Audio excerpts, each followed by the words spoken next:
The gavel fell, and with it a young woman's dignity was sold for just 15 cents. The crowd howled with cruel laughter, their boots kicking up dust as if her entire life was worth less than the price of a bowl of stew. Her wrists were bound, her dress torn, her future seemingly stolen. But then, silence. From the back of the room, one weathered rancher raised his hand, not for profit, not for pleasure, but for something else, something no one there could understand. What drives a man to stand against a jeering crowd and buy hope where others only saw ruin? This is the story of Clara and Jonas, a tale of dignity, defiance, and the quiet courage of the Wild West. If stories like this one move you, tales of grit, courage, and the human spirit in the wild frontier, then stick around.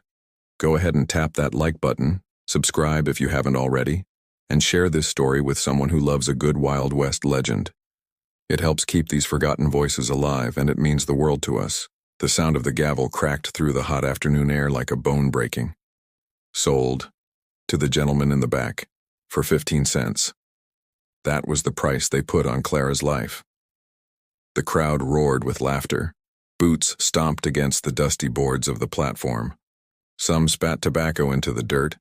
Others elbowed each other as if this were a circus act instead of a young woman Wang's future. Their cruel humor rang down the weathered street of Millfield, a town that thrived on spectacle, even if the spectacle was someone else's suffering. Clara stood trembling, her wrists bound with coarse rope that rubbed her skin raw. Yet her eyes stayed fixed on the horizon beyond the crowd. She would not let them see her break. Not these people who had already stripped her of everything, her family's farm, her father's good name, and even the small silver locket her dying mother had pressed into her palm. 15 cents. That was all she was worth to them. Less than the cost of a decent meal. 15 cents. The auctioneer's assistant jerked the rope hard, dragging her down the steps. Dirt clung to her torn dress, the once bright blue cotton faded and shredded. Months ago she had worn it proudly to Sunday service. Now it was just another reminder of all she had lost. Clara braced herself. She expected to meet the eyes of another leering man, one who had bought her for reasons that turned her stomach. But when she looked up, she froze. He wasn't like the others. Tall, broad-shouldered, his hair streaked with silver beneath a worn hat. He looked every inch a rancher. But it wasn't his clothes or the smell of cattle and leather that struck her. It was his eyes. They didn't burn with hunger or cruelty. Instead, there was something else there. Regret. Sadness. Perhaps even respect. The assistant shoved the rope into his calloused hands. "She's all yours, mister. Enjoy your bargain." The rancher ignored the crude comment. He tipped his hat and spoke softly. "Ma'am." Just that, without mockery, without claim. Clara blinked, caught off guard. No buyer had ever asked her name before. But this man, he seemed different. "What's your name?" he asked quietly. Her throat tightened. "Clara." "I'm Jonas," he said. After a pause, he added, "You hungry, Clara?" The simple question nearly undid her. When was the last time someone had cared whether she was hungry? She nodded, unable to find her voice.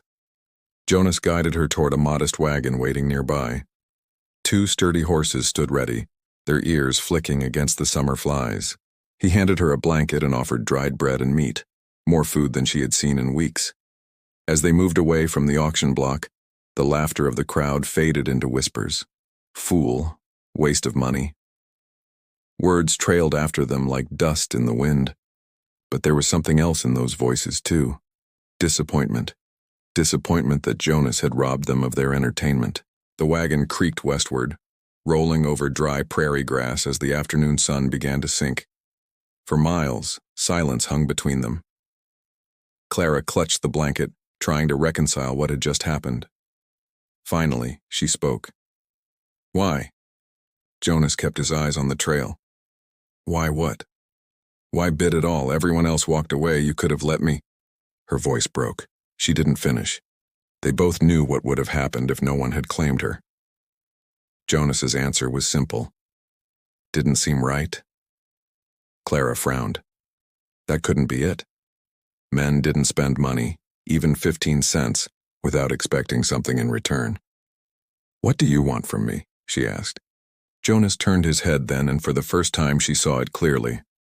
Pain carved deep into his features like scars that would never heal.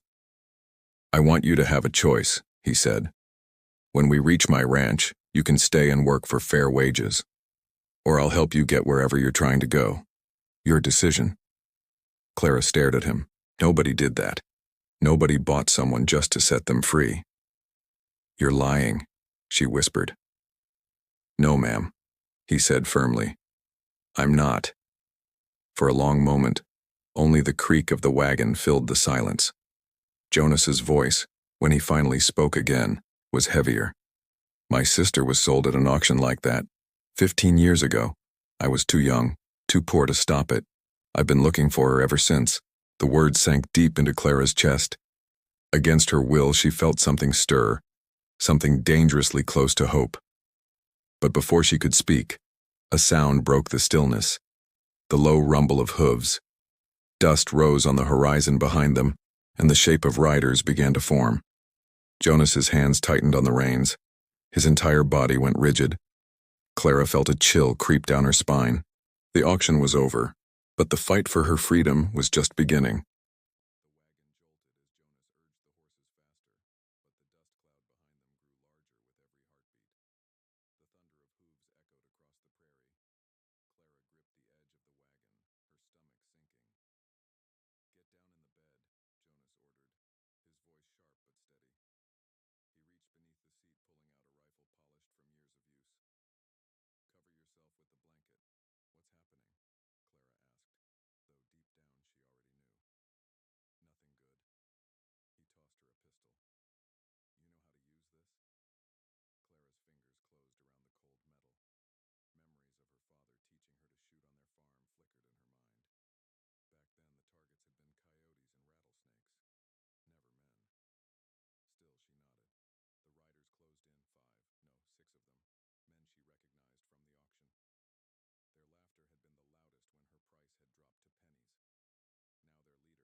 choice. The standoff might have ended in blood, but the pounding of fresh hooves cut through the air. From the east came a line of riders, territorial marshals, their badges catching the sunlight. "Afternoon, gentlemen," the marshal called, his tone edged like steel. "Heard there was some trouble out here." Brennan's jaw tightened. He wasn't foolish enough to draw against the law. "Just a business misunderstanding," he muttered. The marshal's gaze swept from Brennan to Jonas, then to Clara. "Papers say she's free to choose. That means this discussion's over, unless someone wants to argue with territorial law." One by one, Brennan's men backed down. Muttering curses, they mounted their horses and rode off. Brennan glared over his shoulder. "This isn't finished, Jonas." "Yes, it is," Clara called back, her voice steady as stone. The dust settled. The danger was gone. Jonas looked at her, his expression unreadable. "You could still leave." The marshal made that clear enough. Clara touched the locket at her collarbone. For the first time in months, she felt something warm spread through her chest. Not desperation, not fear, hope. "I could," she said softly. "But I'd like to see that ranch you mentioned. See what fair wages look like." Jonas allowed a small smile. The first she had ever seen from him. "It's not much. But the work's honest, and the food's decent." Clara returned his smile. "Sounds like paradise compared to where I've been." As the wagon rolled west, the sun dipped low, painting the sky in streaks of gold and crimson. For Clara, each mile was not just distance gained, but dignity reclaimed. And though the road ahead was uncertain, she finally knew one thing for sure. Her worth could never again be measured in cents. And so the woman they mocked for being worth only pennies proved herself priceless in the one currency the Wild West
respected most: courage. Clara chose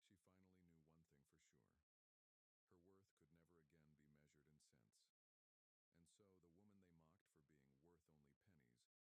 Together they stood against a world that tried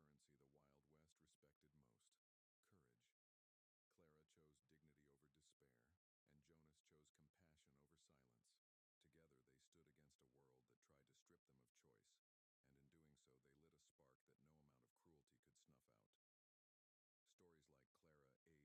that sometimes salvation doesn't arrive with trumpets or fanfare. It comes in the quiet strength of one person who refuses to look away. If this tale moved you,